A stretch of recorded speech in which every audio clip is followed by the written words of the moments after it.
கர்த்தர் சொல்லுகிறார், "என் கட்டளைகளின் படி செய்யுங்கப்பா. என் கற்பனைகளை நீங்க கைக்கொள்ளுங்கப்பா. என் கட்டளை உங்களுக்கு ஒண்ணும் பெருசாவே இருக்காது." முதல்ல ஆரம்பத்தில பார்க்கும்போது ரொம்ப பயங்கரமா, ரொம்ப பெருசா தெரியும்.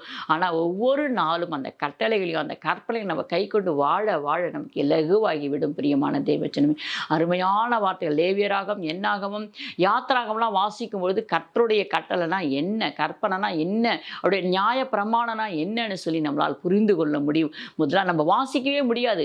வாசித்தாலும் சில பேருக்கு வந்து லேவியராகலாம் புரியலன்னு சொல்லுவாங்க. ஆனா நெறைய டைம் வாசிச்சு பாருங்க. 1 வாட்டி, 2 வாட்டி, 3 வாட்டி, 4 வாட்டி ஜெபத்தோட வாசிச்சு பாருங்க. ரொம்ப அருமையா எழுதப்பட்டிருக்கும். தேவன் எல்லாமே பேசி மோசே மூலியமா பேசி, பேசி எழுதப்பட்ட அழகான வார்த்தைகள் என் பிரியமான தேவச்சனமே. அவருடைய கற்பனை, கட்டளை இவைகளின்படி நடந்தாலே போதும் உங்களுக்கு மிகுந்த ஆசீர்வாதம் என்று சொல்றார். நம்ம ஏதோ ஒன்றத்துல கீழ்ப்படியாம இருக்கிறோம். ஏதோ ஒன்று நம்ம கேட்காம இருக்கிறோம். அவருடைய கற்பனைக்கும் கட்டளைக்கும் நம்ம கீழ்ப்படியாம இருக்கிறதால தான் நம்ம இன்னும் ஆசீர்வாதத்தை பெறாம இருக்கிறோம். நம்ம பெற வேண்டிய ஆசீர்வாதம், நமக்கு கிடைக்க வேண்டிய ஆசீர்வாதம் ஏன் தடையா இருக்குதுன்னா, நம்ம கிட்ட தான் குறை இருக்குது. நம்மள தான் நம்ம சரி பண்ணணும். நம்ம இருதயத்தை நம்ம ஆராய்ந்து பார்க்க வேண்டும். அந்த இருதயத்தை நல்லா உழவர்கள் எப்படி நிலத்தை உழுவார்களோ, அதுபோல நம்ம உழுது பார்க்க வேண்டும். நாம் என்ன தவறான காரியம் செய்து கொண்டிருக்கோம்? இல்ல நம்மிடத்துல என்ன தவறான காரியம் இருக்கு?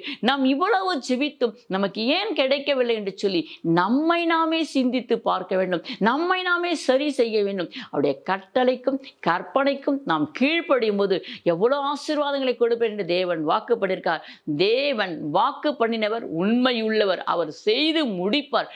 நாம தான் ஏதோ ஒன்றை விட்டு விடுகிறோம். அதனால தான் இன்னும் ஆசீர்வாதிக்கப்படாமல் இருக்கிறோம். நாம் சரி செய்து கொண்டு கர்த்தருடைய சமூகத்துக்கு வருவோம், திரும்புவோம். அப்பொழுது கர்த்தருடைய ஆவி நம்மேல் அளவில்லாமல் ஊற்றப்படும். கர்த்தர் நம்மை நடத்துவார். ஹல்லேலூயா.